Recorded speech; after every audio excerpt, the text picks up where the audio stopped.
Thank you for downloading the Start the Week podcast from BBC Radio 4. For more information, go to bbc.co.uk/Radio 4. Hello, well today we're going to be talking about the unfairness, bias and dodgy science that besets the world of health.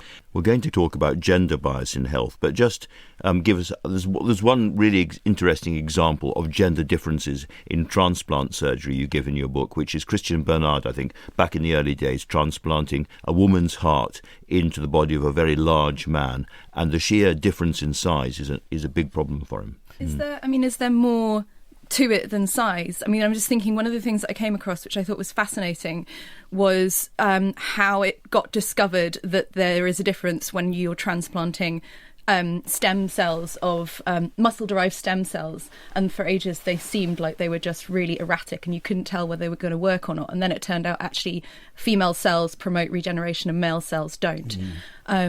And I just wondered if there are any other sort of examples that you've come across, because I mean I found that really, really fascinating and also quite shocking that it was something that was sort of eventually discovered, thinking for a long time, why are they not working? Oh, there's actually a sex difference. I think there probably are other physiologic differences that we are not entirely aware of. But I will say operating on men and women is quite different. Men tend to have a lot more intra-abdominal fat, so I would say normally men are harder to operate on than women. Women donate much more than men, both living and deceased. That's well documented because they're definitely the superior sex. Is that a physio? But I mean, is that because they're fatter, or because women tend to carry more fat around there? Yeah, outside. I was reading that in your book. Oh, that's so interesting. Yeah, so inside, women tend to have less. And I always, like when I do the donor nephrectomies, when I take kidneys out of donors, a really thin women, the planes can be hard because they have very little intra-abdominal fat, whereas a man can never be thin enough for the surgery. Obviously, we operate on anyone, but that is something I've always noticed. Well, I had surgery recently. I was congratulated on my lack of intra-abdominal fat. So I just like to point that out there. Yes, I would love to operate on you. Congratulations all round. Caroline, your book is called Invisible Women, and it's a fascinating exploration of data bias across a whole range of areas. But I think this started with data bias in medicine. It did, yeah, because I had been a feminist for a fair number of years by this point, so I knew that we defaulted to male in all sorts of areas of culture, from media to politics to films. 28% of speaking roles in Hollywood films go to women. But I had always just sort of assumed, because that's how we represent it, that science was this perfect, objective neutral place area where, rationality rules and, this sexism just doesn't exist. And this was in 2014. And I was researching my first book, and I came across this incredibly shocking thing, which was, first of all, that the heart attack symptoms that I had always been taught, and public health information tends to say, and certainly films tend to say. So we know what a heart attack is like, don't we all? If you've got pain in your chest and down your left arm, you're having a heart attack, get to the hospital. And then it turns out, actually, those are typical male heart attack symptoms. And for women, they may present very differently, with things like nausea, fatigue, what feels like indigestion. In fact, only 1 in 8 women will experience chest pain. And so women aren't realizing that they're having a heart attack. But more than that, and this was what was again really shocking, is that doctors are misdiagnosing women because they are presenting with what are called atypical heart attack symptoms. These aren't atypical for women. They would be atypical for men. But because we use the male body as the default and the standard, anything that is female is seen as atypical. And this quite profound bias starts in medical school and starts with all the drawings of the human body, of which the vast majority in every single textbook you look at are male bodies. I mean, it's kind of hilarious. You've got this diagram of, the vascular system, and there's a penis there, and you're just like, well, what's, and I looked at this poster in foils because I'd read all the research about how male biased all the anatomy drawings were, and I thought, well, I want to go and see this for myself. Is this really still going on? And I came across these posters, and they were all male apart from this one poster which had a female pelvis off to one side. And I just thought, that just says it all, doesn't it? The male is the default, and then you've got this little female pelvis that we might want to talk about. But it's so shocking. These are medical textbooks, and you have things like, the effects in women may be slightly different. That's not That's not enough to teach a doctor. What is the, I mean, a lot of people will be asking themselves two things. So what is the truth about female anatomy right down to the cellular level? There are very profound differences that doctors and surgeons have to understand. Well, I mean, we've found sex differences, in every organ and tissue, in the prevalence and development of most major diseases. But so we know that sex differences exist. But the huge problem that we have, apart from the fact that we aren't incorporating these sex differences into medical education, is that actually we're just barely scratching the surface of what we know about sex differences, because there is so much research left to be done, because we still are not doing this sex-based research. The vast majority of clinical trials are on male cells, male animals, and male humans.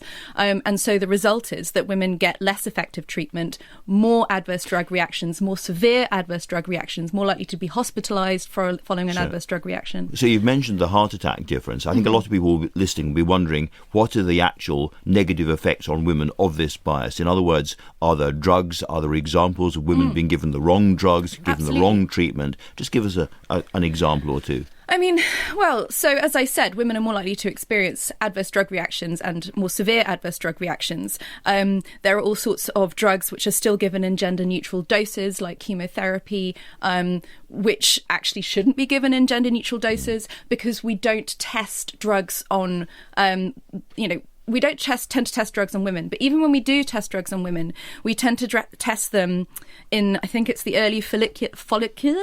Angela, I'm looking at you because you know everything. Follicular phase of the period, of the menstrual cycle.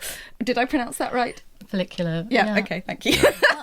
Of the drugs of the menstrual cycle, and when we are most superficially like men, and as a result, there aren't. So you're not taking account of the big chemical changes. Depending on what point a woman is in her menstrual cycle, there are all sorts of effects that have been found. Like a drug may be too high at one point, too low at another point. There's, women are more likely to experience drug-induced heart arrhythmia, and that may be higher at a certain point in a woman's menstrual cycle than another. And essentially, we're just giving women drugs we don't even know. So I mean, something like aspirin, for example, which is often given, seen as, we'll just give people aspirin, and after that a certain age, and then that way they won't have a heart attack. Well, that was never really tested in women, and recent analysis suggests that actually not only may it not work in women, it may actually be harmful for women. And so, similarly, statins, there's very little data to suggest that they are something that women should be taking. It's not to say that they shouldn't, but the issue is that we just don't know. The information simply isn't there. I guess the most horrific example in your book is thalidomide, which you argue it was not tested properly on women beforehand, had been tested on men, and therefore these awful abnormalities and problems emerged. Well, I mean, I think the shocking thing about thalidomide in many ways, beyond the fact that actually we were giving it to women well after drug manufacturers knew that there was a problem, is the response to it, which just absolutely ties into this male default issue, that the response was, we just won't test in women of childbearing age, just in case they might get pregnant. That's not the way to deal with this. It's a huge data gap. Yeah. But I think it's so interesting that was the immediate solution that you came towards. And it's the immediate solution we often come towards. So, so many of the excuses are women have menstrual cycles, we can't test on them. We've not collected data on women in the past, so we can't start now. All of these are based on the faulty assumption that the average male is the average human. And of course, he isn't. He's the average male. The average male. Richard, this book has made a big impact already. How much is gender data bias talked about in the medical world around ethics? Not as much as it should be. I mean, one element of the thalidomide story that interests me is it's not just that women are left out of drug testing. There are also decisions made about what sorts of things we will develop treatments for women for. So if you think about thalidomide, it was developed as a treatment for morning sickness, and the idea that the pregnant woman should be.